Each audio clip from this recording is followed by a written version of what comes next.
Good morning, everyone, and welcome to this webinar, Fixing Your Festive Finances, where we're going to be looking at how to avoid the financial stress of spending too much at Christmas and then starting kind of January in debt. Now, not wishing to add to your stresses on this Tuesday morning, but there are just 46 days left until Christmas, so we need to start planning now, and it's all about the preparation. Now, you're probably wondering, one, earth has she got these on her head? I did promise the client that I would try and be as festive as I can for this webinar. So that's my bit. You'll be pleased to know that I'm not going to keep them on for the whole webinar. So I will take those off. We have got a fantastic amount of you joining today's webinar. So thank you so much for taking the time to be with us. And for those of you that I haven't had the pleasure of meeting yet, I'm Katie Vi, one of the directors of Better with Money, and we provide financial education in the workplace to help people really understand their finances so that they're inspired to kind of take action and reduce money stress. Now, with it being Talk Money Week, we always like to support this fantastic initiative. So yesterday, we ran a free webinar on understanding the state basic pension. Today it's my turn, so we're changing the focus to fixing our festive finances as best we can. This webinar is actually just one in a series of financial education webinars that we provide in the workplace to improve sort of financial well-being. Our web sort of budgeting, savings, debt, starting out in work, buying your first home, investing, and so on. But there's more information that can be found on our website at betterwithmoney.com if as an employer that's something you're interested in looking into. Now, they always say you should never start a presentation with an apology, but I'm going to do exactly that because unfortunately I have got a horrible cold that's plaguing me at the moment. So I'm going to try my very best to not cough and splutter. But yeah, so that's just my apology up front, get it out there that, yeah, sadly, I have got my children's colds, but hopefully it shouldn't be too bad. Just a few notes before we do make a start. Now, we have got lots of you lovely people joining today, so you have been brought in on listen-only mode. That said, it doesn't mean that I don't want any questions coming through. In fact, the more the merrier. So if you do have any questions, just click on the little question box in your webinar. Box should be kind of on the right-hand side, hopefully, of your screens. If you just pop that box out, throw in there any questions, any sort of best practice, anything that's worked really well for you that you're happy to share. Now, it is totally anonymous, so only I can see them and I won't call out any names, but I will try and do the kind of question and answers at the end, just so that we can kind of keep the momentum. Now, another note just on the webinar is it is providing information only.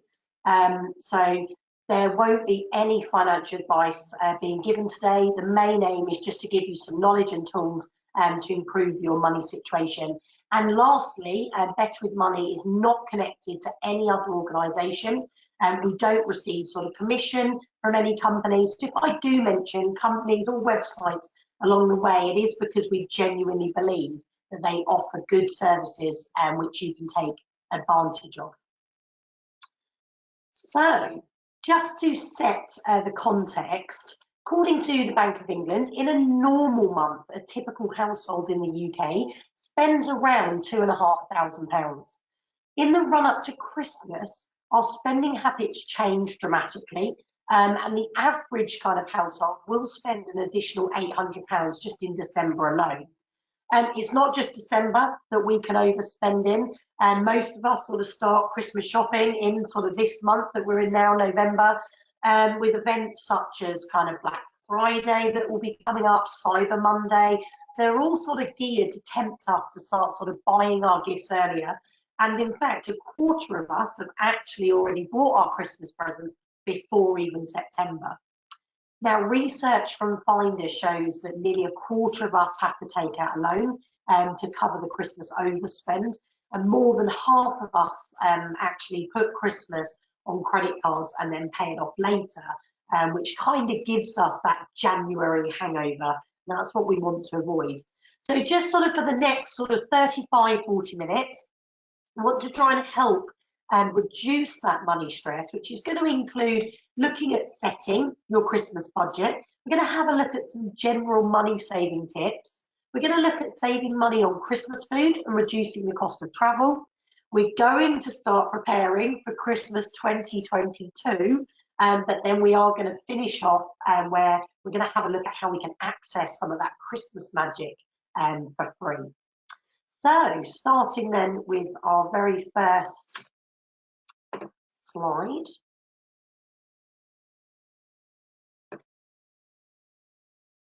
Okay. So the first thing we all need to do for Christmas, if we haven't done this already, is to write ourselves a list of who we need to buy for, as well as the kind of budget that we're going to need for decorations, food, drink, kind of going out. And I've put an example up here on the slide. Now, at this stage in the year, if we haven't already saved money to pay for Christmas, it's just about making sure that we keep it affordable without kind of sliding into debt. And we're going to have a look at planning ahead for Christmas 2022, sort of in a few slides' time. So it's about writing yourself a list of everything that you're going to need to spend, and then working out a plan of how you're going to pay for it. Can you sort of afford it out of your monthly pay? Do you have savings to cover it? Or will you have to find another way of financing it? Now, before you answer that in your own minds, we're just going to have a look at some sort of money saving tips that may help you. Now, first of all, it is about cutting down the Christmas list. So I'm conscious my slides are not, I'm operating off of two screens and they're not always moving over. So let me make sure, there we go. So first of all, it's about cutting down the Christmas present list. Now, are there people that you think might be just as relieved as you, if you're honest, to agree not to buy presents for each other this year? And I say that and use it as an example because I made an agreement with friends quite a few years ago now to just sort of stop buying each other presents. But instead, so that we do have some fun, we do a Secret Santa. Now, for anybody who isn't familiar with Secret Santa, it's where sort of a group of you all get together, you agree a budget, you kind of pull those names out of a hat, and that's the person you're going to secretly kind of buy for.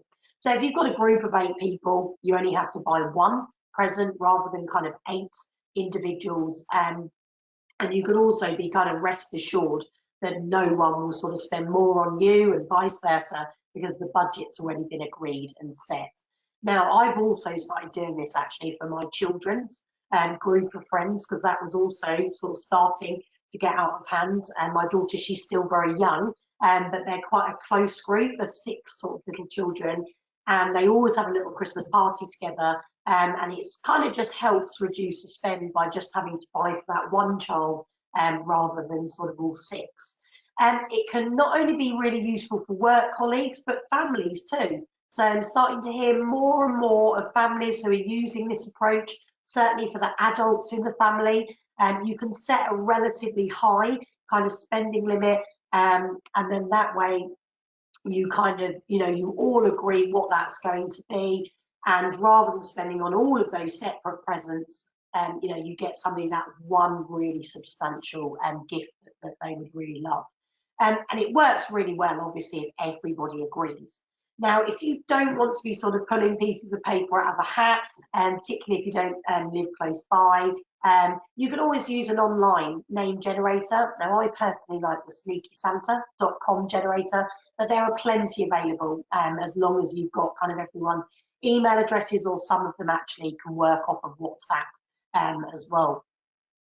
And as ever, when we're kind of looking at reducing costs, it's about making sure that you're sort of using the most sort of discounts that are available and the most affordable routes in order to be able to make those purchases.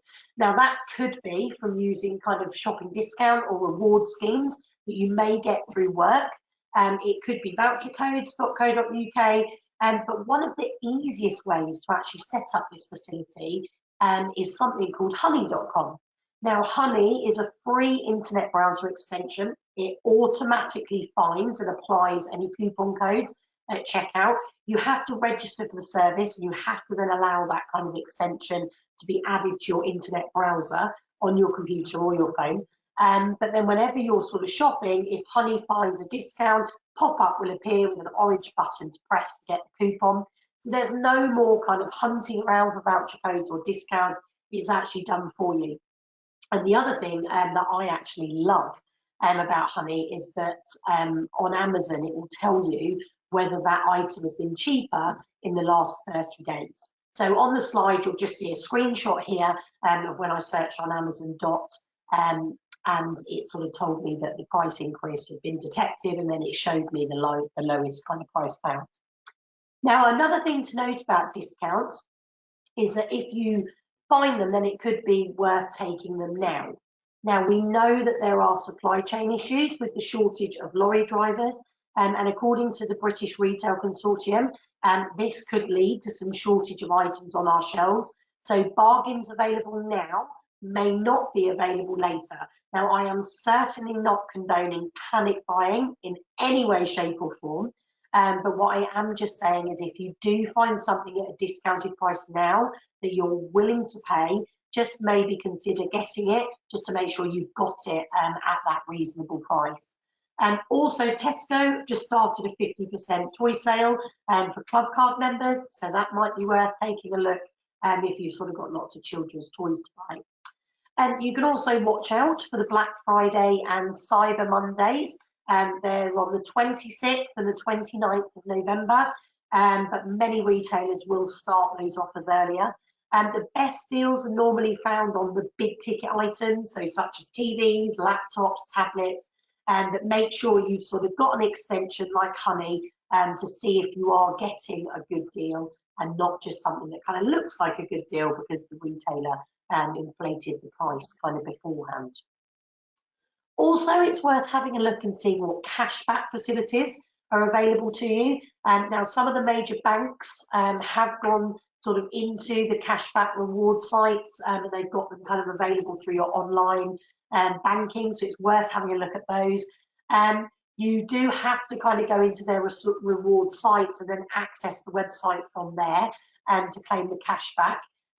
But if you want to also, you know, sort of have a look and you don't want to have to kind of look at the sites, you know, directly or go through online banking, then you could look at sites like Top Cashback.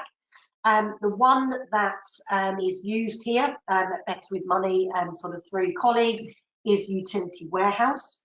So you can put your kind of gas, your electricity supplies through them. You then sort of qualify for a cashback card that you can preload with money. And then every time you use it, the cashback sort of received gets offset against your energy bills. So I know Sarah Steele, the owner of Better With Money, she regularly kind of saves sort of £20 a month from her bills. And it's likely to be sort of more as she spends in the run up to Christmas. As you can tell, we have very regular conversations about these types of things. But the important thing about cashback is that you need to think of it as a bonus. So it isn't guaranteed. So cashback sites are easily kind of set up, and then many of the small businesses have sadly gone bust. And if that happens, you have very little protection as well. So that's why sort of using facilities through work or larger companies like Utility Warehouse may be a better idea. And of course, if you can, shop around. So research from the money saving expert has shown that Google Shopping is actually the most consistent at finding the cheapest price. So that could be a good website to sort of start with when browsing for items. So it will show you a list of stores where you can buy them and the available price. And you can also sometimes see the Google review about the item too. Now, lastly on this slide, for money saving tips is to get creative. Now, I don't just mean getting your paintbrush out and painting someone a picture, although that is a wonderful present to give, if that is something, especially if it's from children. A handprint on something always works wonders. But for many of us, we've got thousands of photos on our phones, which could be used as kind of a thoughtful or a low-cost present idea. So getting them printed off using free services such as Photobox. So with Photobox, you can get 50 free prints a month. You just pay postage, which is sort of between £1.49 up to a maximum of about £3.99. And you can also get kind of posters printed from sort of £5.99, photo journals for under £15. There's some really, really reasonable gift ideas. They're also really personable, and you know, they're definitely a fan favourite with families and things as well. So talking about kind of presents, that brings us on to the presents do's and don'ts. Now, firstly, always pay with a credit card if the purchase is over £100. Sadly, retail firms do go bust, and if that happens and your purchases haven't arrived, or they've arrived but they're faulty, you will have some protection if you actually paid by a credit card. So the Section 75 laws means that you can use a credit card, and that's not a debit, cheque or sort of cash. It is just a credit card to pay even partly for something costing between kind of £100 up to kind of 30,000, then the credit card company is jointly liable for the whole amount. So you would need to contact the credit card to claim in the first instance. Now, Section 75 doesn't apply to purchases under £100, but if you paid for goods on a credit or a debit card for purchases under this amount, then you can always ask your bank or the card provider to reclaim the cash from the seller's bank, just as long as you start the process within 120 days of realising that there's a problem. Now, that's called a chargeback, and you can find more details and a guide of how to do that on the Money Saving Expert website. Also, do ask for gift receipts. Legally, only the person who bought the gift has rights, so the recipient can't just legally exchange. However, many shops sort of do ignore that, and they will exchange for that person, but just to be on the safe side, ask for those gift receipts. And if they give you one, it suggests that the store is willing to kind of deal with the recipient rather than the buyer.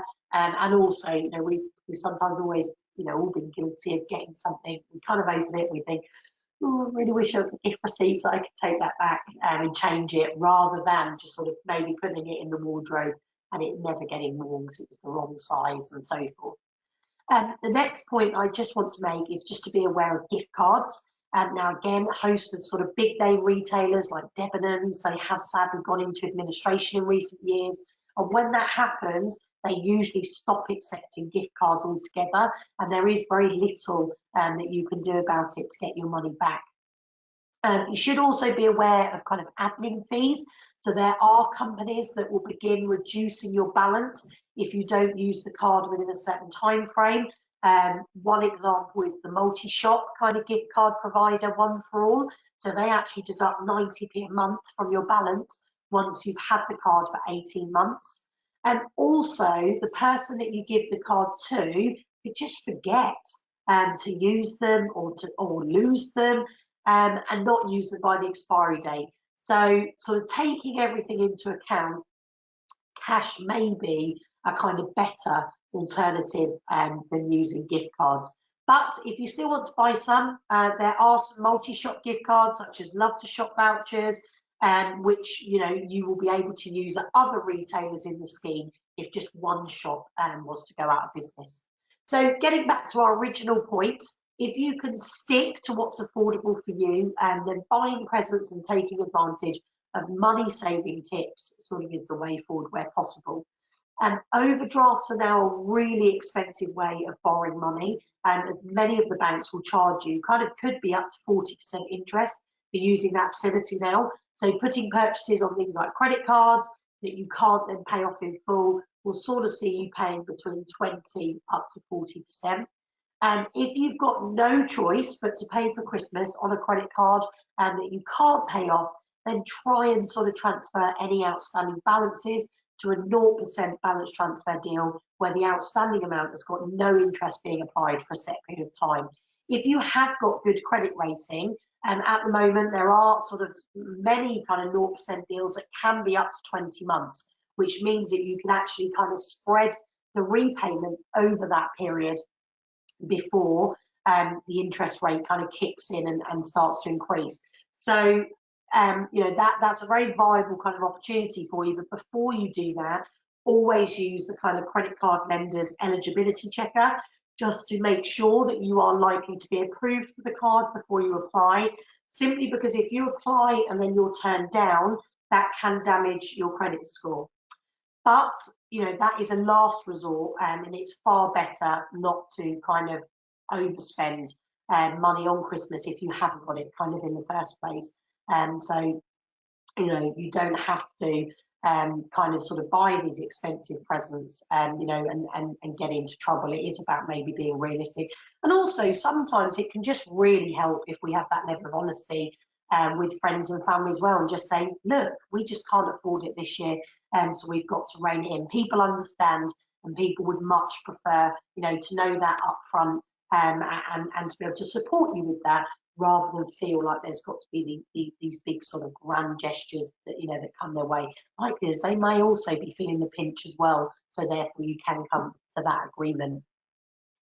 Okay, so the next part of Christmas that we can definitely cut some costs on is food. Now, it's about trying to set yourself a food budget here that you stick to, so that you can then avoid that further overspend. Now, the easiest way to do this is to kind of write a meal plan, as it stops the temptation of the food promotions as you're going around the shops, or at the moment, some of the wonderful kind of adverts that keep popping up, whether it's through social media or on the telly, of all these fantastic different desserts and bits and pieces that are coming out for this year.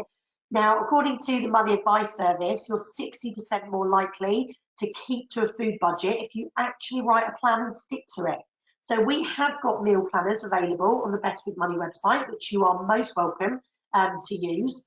Again, make the most of the resources like voucher codes to find the latest sort of food saving offers, but you may also want to cash in loyalty points that can help at this time of year. Tesco allows you to become a kind of Christmas voucher saver on their Club Card app, and that's where all your vouchers are saved up. They're sent to you in November, ready for the Christmas period, and they'll also sometimes kind of promote double points around Christmas too, and that can really help save for the next Christmas while you're at it. Now, just a word of warning about using kind of Tesco vouchers to reduce the cost of your food shopping. You'll get better value from them if you exchange for restaurant or days out vouchers, as you get 3 times worth the voucher, the voucher entitlement, which may help you more with kind of that Christmas going out bill. And I know friends as well, their children absolutely love going to Legoland and places like that. So they actually use the Tesco vouchers to go towards sort of the entrance tickets, and that actually then forms, part of their Christmas present. So there is some really good kind of strategic routes as well with those Christmas vouchers that can be used. You may also want to just have a look at a couple of food apps that can help you save money. So there's Olio, which helps kind of individuals and superstores to share surplus food, and that's for free rather than kind of throwing it away. Now, to use the app to kind of access free food items, you just browse the listings available near you, and you arrange pickup sort of via private messaging. Too Good To Go is slightly different in that the food isn't free, but it is hugely reduced. Now, sort of near where I live, there's there's a supermarket that will kind of give you sort of magic food bags where you pay a third of the price for the goods you receive, and that's their way of being able to kind of sell leftover fruit and vegetables or food that could be going out of date shortly. The apps are just basically a lovely idea to kind of reduce wastage. It also helps other people that are in times of need, but also it can reduce your food bill at the same time, just to help you to kind of stick to that budget. So also take a look at the Money Saving Expert, which looks at kind of the latest wine deals at that time, which could be a huge saving, especially if you're buying in bulk. Don't be afraid if you're kind of cooking for the family to arrange for your kind of visiting relatives to provide maybe the wine or the cheese, or to make a dessert to bring over. I know in my house, it's always kind of whoever buys the turkey, somebody else kind of buys the cheese board and crackers and chocolates, and then we kind of, do the rest. So sometimes about kind of just splitting the load if there is going to be a big kind of family meal.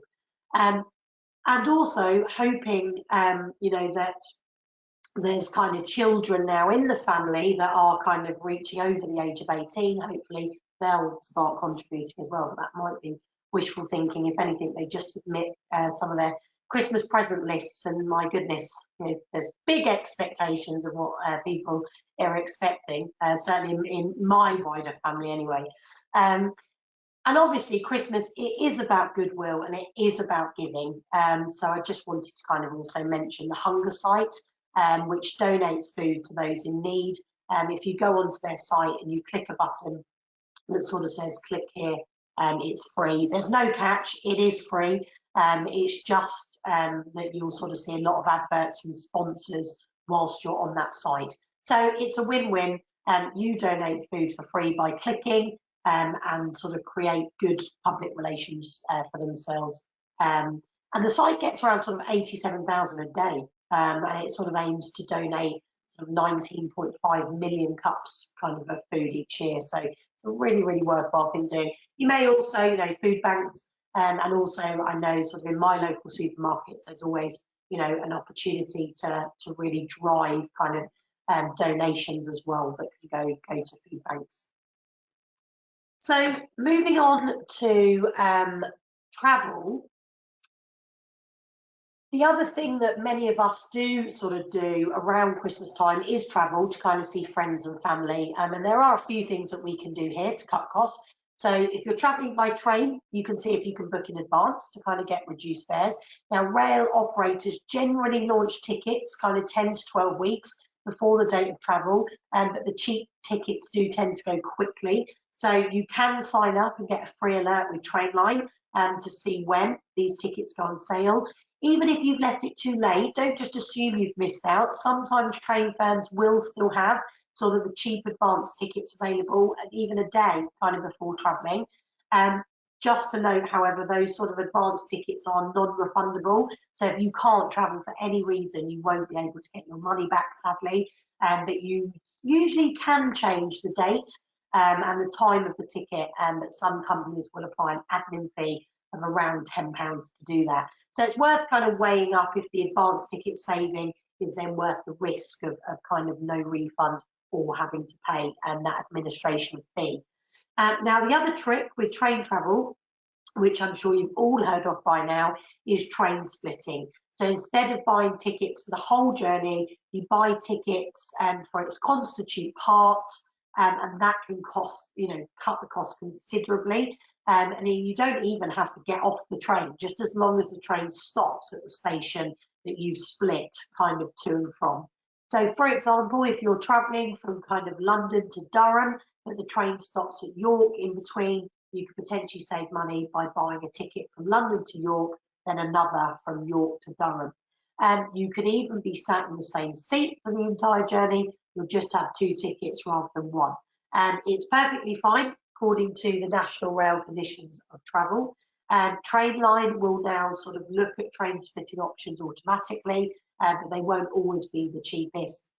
So sort of mentioned a couple of other companies here too, who could help you if you didn't want to have to do the research yourself. Now, if you're traveling by car, the first sort of tip is to make your car more efficient. So if your tyre pressures are even too low, this can increase the drag, which means that you'll need more fuel just to do the same journey. So make sure tyre pressures are correct for your load, and keep that in mind.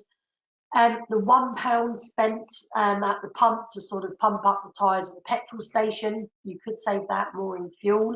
And then talking about fuel, if you can, sort of get some and you don't have any issues, and hopefully that is long behind us now, fuel is actually very heavy. So by filling up the car sort of before you make your journey, you're actually adding quite a lot of weight. So the less fuel your car has in it, the more efficiently it drives. So if you don't have sort of long journeys to do, then it might be worth actually filling it up halfway through, and that makes the car run more efficiently. The easiest way to save money is to find the cheapest petrol or diesel in your area by using petrolprices.com website. After registering, you enter kind of postcode, you tell it how far you're willing to travel for fuel. That's up to sort of 20 miles. And what fuel type you're after, and then it will list the kind of cheapest filling stations sort of in your area, and sort of it covers sort of most of the kind of 8,500 sort of forecourts across the UK. And using cashback cards as well for fuel meanings that you're kind of saving in other areas as well. So there's a few tips and kind of tricks that maybe you haven't thought about before, but you know, if you are on a tight budget, then it's worth having a look at. So we've had a look sort of at a few ways that we can cut the cost for Christmas, even if you haven't been saving across the year. The best advice I can give you is as soon as Christmas is over, start to think about the next Christmas, just so that you can get that proper budget and plan in place. Now, first of all, start by looking at your bank statements on the run up to Christmas this year to see how much it really cost you.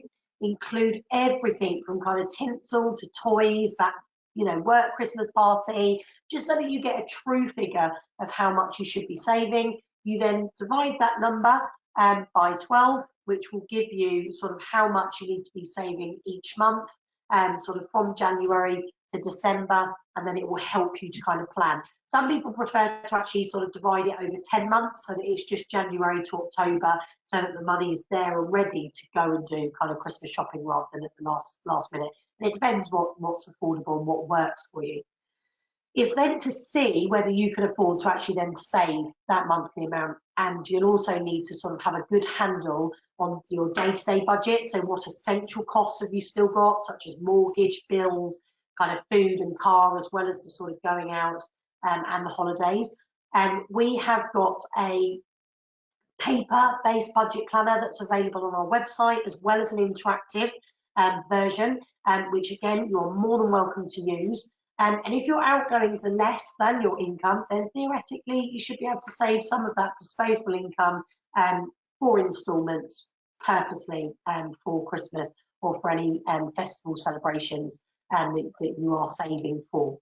Now, it's also important that we think about the costs that we spend, not just on a monthly basis, but actually annually as well. So you're welcome to use our yearly budget planner, which is under the employee resources section of our website, to write things down like your car insurance, MOT, just so that you don't forget those costs either. Now, whilst you're doing a budget, try to see if there are any costs that you can reduce. So such as kind of unneeded subscriptions, or whether kind of you could review all of those bills for a reduction. So for example, sort of in my household alone, with our kind of gas and our electricity bill, it's quite high, but I spoke to a friend who's got sort of less people in their homes, and they're paying, sort of a lot more than even what we are. So that kind of prompted her to do a review. If you're one of those people whose energy firms have kind of gone bust and you're being moved to another provider, then wait until the transfer's happened and then review it at that stage. Utility Warehouse, I mentioned them earlier, they are kind of financially sound and they are taking on new customers. If you live with a partner, it is well worth trying to fill out these budgets together. It does mean that you need to include all the income and all the outgoings for both you and your partner. It will include both of your debts, so that you have that true kind of household budget and an agreement as to kind of how you're going to sort of save those big annual spends like Christmas and the holidays. That's sometimes why partners are not particularly keen maybe to do that together, because it gives you full line of sight, and some perhaps their hobbies and activities are as well. Now, one of the easiest ways to set aside kind of money for next Christmas is to use the piggy banking facilities that are connected to our current accounts that most banks do offer. Now, this allows you to kind of set up saving pots within your current account. You can name them whatever you like, but it allows you to kind of easily transfer money across from them on a regular basis. So by earmarking that money in that pot, it kind of takes it out of view of your main bank balance. So it's a fantastic way to help you meet those short-term goals, but it also removes the need to sort of reach for the credit card. Costs nothing to do, it saves the hassle of setting up kind of separate bank accounts and having to remember more passwords. So if you don't use these tools already and provided with your bank, go and take a look. They really are a brilliant saving strategy to help kind of earmark money. And on the theme of planning ahead, take a look at the January sales too, because everything from kind of gift wrap to Christmas cards, decorations, they all go on sale after Christmas. They can have massive reductions. And, interesting fact, 48% of people do at least kind of buy one thing the year ahead of the following Christmas. And I'm very guilty of that. All my wrapping paper and everything gets bought in the sale after Christmas, ready kind of for December of this year. Now, we've spoken a lot about sort of setting a budget with the aim of not running into debt for Christmas or any other time. But if you feel that you've got yourself into a situation where you are in debt, Christmas potentially is only going to make it worse. And if you don't know how to get out of it, then please do ask for help. Now, most people struggle for 2 years before considering getting help. And even then, only kind of 1 in 10 people ask for the help they need. So debt can affect everybody, young or old, high earners as much as people on lower incomes. And there's quite a few debt advice charities whose job it is to help you for free. And I've listed them here. Most of them have got telephone helplines too, giving sort of free and confidential debt services. They'll be able to help you get that plan in place, sort of to pay off that debt at a rate that's affordable to you. But please don't be tempted to kind of contact a company that advertises on TV or emails you about their debt service. They may offer free help, but they will be receiving commission from lenders who are trying to kind of sell you loans or other products. And if they say they can kind of help you to write off debts, be very, very careful because it's unlikely they can do that. So look at what the company's promising to do for you before you send them any money or sign any paperwork. I'm also conscious that we've got a lot of employees as well that are joining today of some of our company corporate clients. And the majority of you will also have EAPs that your employers have put in place for you as well. That's a brilliant resource as well for you to be able to go and use. So again, it's about speaking to HR, having a look at your kind of wellness hubs for sort of your employee assistance program. So we're coming to the end. So I just want to sort of finish off by sharing a little bit of Christmas magic for free. So maybe at this point, I probably should put these back on just to get sort of into that festive spirit. So there are things we can do that don't cost anything at all and can get us into the festive spirit. So the first one that I wanted to mention, I think is actually really exciting, and that's on the 21st of December, you may be able to spot a rare Christmas star. So on this date, Jupiter and Saturn will actually form a double planet in the sky for the first time in 800 years. They will come so close together that they might appear to look like the Star of Bethlehem. So last time a similar one was visible was actually way back in 1226. So cloud permitting, the star should be available low on the horizon for an hour after sunset. So the BBC's Sky at Night site has got a full guide to observing it. So that might be one for you to look out for. The next one is the website noradsanta.org. So this website launches on the 1st of December with games and videos, and then you can watch Santa kind of deliver presents from Christmas Eve.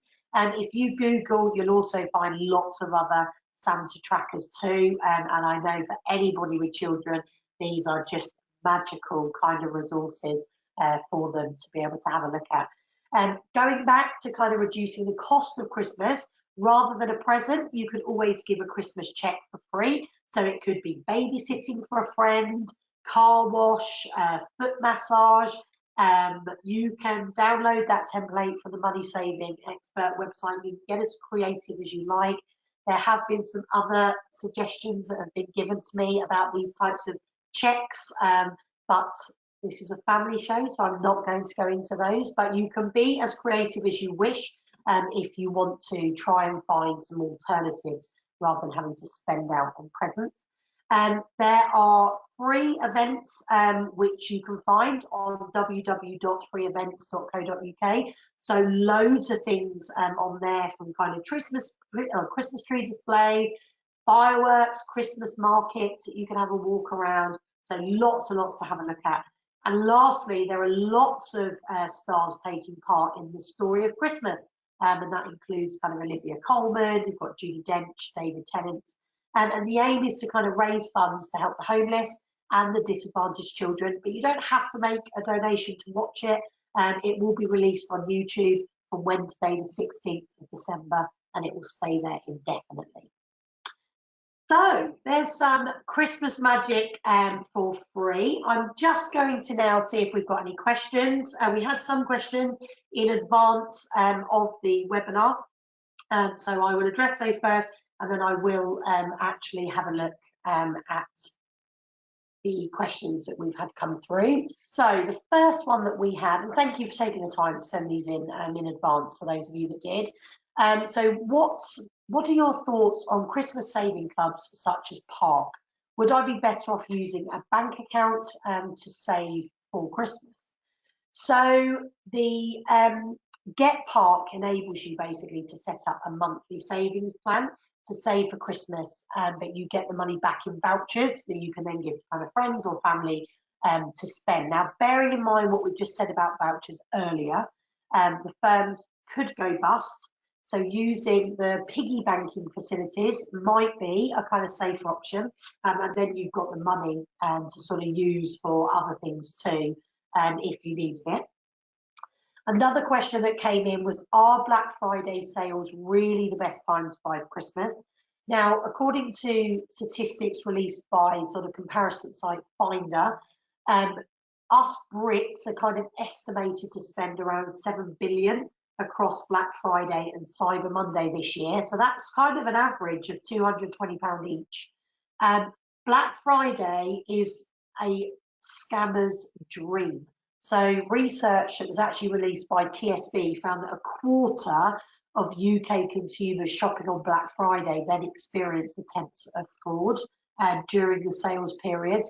And as such, many people sort of end up making panic purchases, which often kind of results in people spending money they don't have on things they don't really need either.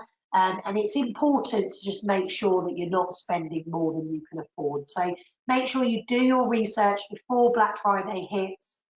Make a list so that you're very clear on what it is you do want to buy and what you don't want to buy, as the case may be. And then that way you know what you're going in for and you can make sure that you get the best deals. Also, just check the validity of the websites you're going on and just be very, very careful with sort of your cards. Sometimes we can all be guilty of sort of punching our card numbers into all sorts of sort of different websites and things. And as we know, that can be a real kind of, a targeted environment for lots of fraud and online scamming that takes place.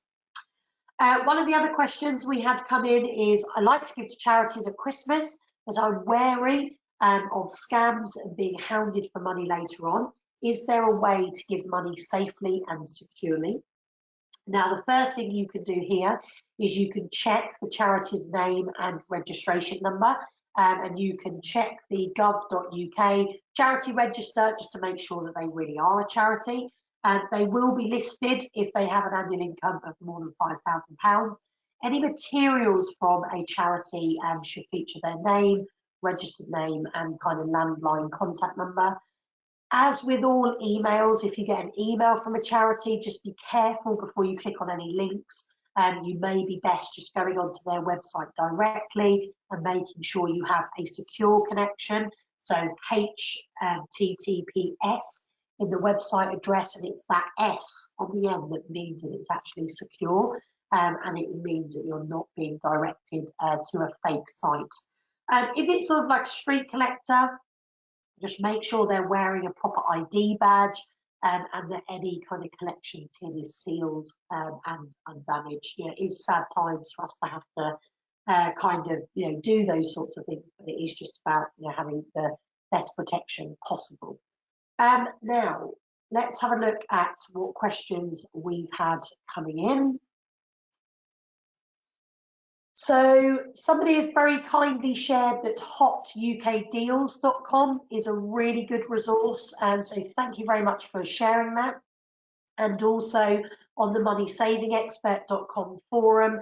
And the Credit Club and the Energy Club are also really great. So there's some anecdotal feedback there from somebody attending. So thank you very much for sharing that. In terms of piggy banking, I've had a question saying, is the piggy banking option also available for children's accounts to help them learn about saving up for a new game or a holiday? I love that idea. What a brilliant idea to come through. Sadly, you'll tend to find that with most children accounts, because they're held in a form of trust, they're very, very limited in what can actually be done with them until your child kind of assumes ownership at either 16 or 18, depending on the terms and conditions of the scheme that they are in. But there are some sort of other methods that you could do. So I recently saw advertised actually about a child's ISA that enables you to be able to allow people to pay in for it. So you can allow access to be given to kind of grandparents, aunts, uncles, anybody that may, rather than just an abundance of toys, that may want to sort of give money across to a child that could be for a specific purpose. And they can actually not only deposit the money in, they can even write little notes. So they can put their Christmas message on there. They can sort of attribute the intention around why they're giving it. So we're giving you this money to help you buy a car in the future. And they can put a photo on. There's all sorts of things. So it's actually not only an ISA, but it acts as a slight kind of memorabilia as well. So your children, when they do take over access to that ISA, they can actually see who paid in and you know what the purpose was, who gave that money, and it's a really lovely kind of memoir record as well. But sadly, I think you'll probably find that with their specific bank accounts, the piggy banking option could be tricky. Also, it depends on how comfortable you are giving your children kind of online access to that. But there's ways and means that you would be able to sort that out. Someone's also put for children, you can use GoHenry, which is a children's prepaid debit card and a financial planning learning app. Yeah, completely agree. GoHenry, brilliant for kind of really getting children to understand the consequence of spend as well. So I've got lots of friends as well whose children have to do certain chores. By doing those jobs around the house, they get a certain level of pocket money that gets loaded onto their card, and then when they're in the toy shop, they have to use their GoHenry card to make that purchase. So the idea is, and it does work, it really teaches them, you really have to work quite hard for that money, and now you're going to spend that money on that toy. Is that really what you do want with that money? And they start to build up that reasoning around, yeah, actually, I did do lots and lots of jobs that would just go in an instant if I just bought this one toy. So yeah, completely agree. Things like GoHenry are brilliant opportunities to really start helping children to budget. And lastly, I've got one that says, I've got lots of relatives who are due various reasons they don't use the online world very much. Can you recommend a budgeting or saving planning ideas which aren't online? Yeah, absolutely. So that would be the paper-based documents. So there's access to be able to get them kind of online, and then somebody would just be able to download, print those budget planners for them, and actually maybe post them to them, drop them around when you next see them. So there's lots of things that can be done paper-based. If I'm completely honest, I am quite a paper-based person, purely because I find the more visual something is, the more I switch on to it and I learn from it, and it's a constant reminder. That's why online banking doesn't really work for me, because I can kind of just skim over my expenditure, and I don't really want to look at how much that certain weekend cost me. Whereas by looking at my physical bank statements when they come in and highlighting the entries off and sort of correlating receipts and things, I've got no option but to kind of face the true extent of what I'm doing. So absolutely, it would be paper-based. And again, in terms of saving, it doesn't have to be online. It can be, by going into a branch and setting up those sub-accounts and then getting statements for them as well. It just tends to be that online can be more visible and quick for people that are comfortable in operating in that world. Lastly, somebody's just put, go Henry, potentially, so somebody's got very small children, so potentially, you know, Go Henry wouldn't quite be suitable for them. Any suggestions how to get them to understand saving and spending money wisely? Funnily enough, we do actually run a whole course on how parents can educate children about money. But just as a very quick sort of snippet for you to take away before I close off the webinar, it is around using pocket money.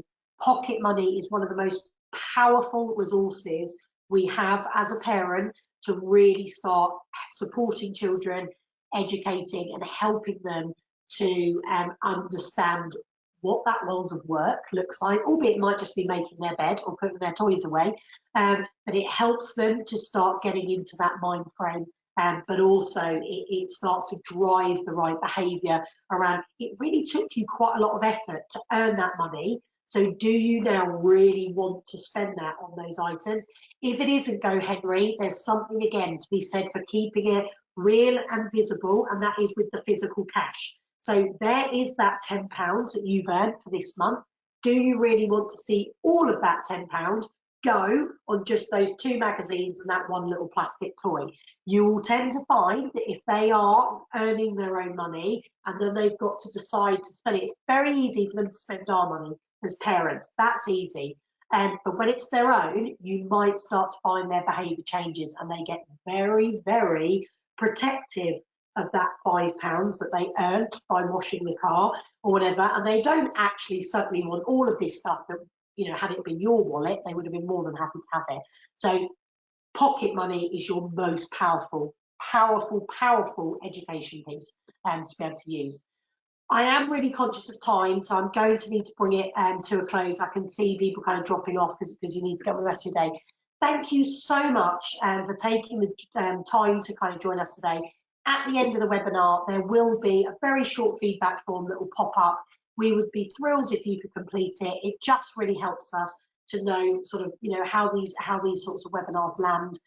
Enjoy the rest of Talk Money Week. Please allow it to kind of open up conversations with your own family and friends, and that's the huge sort of initiative being driven by the UK. We need to get better at talking about money and be far more open about it.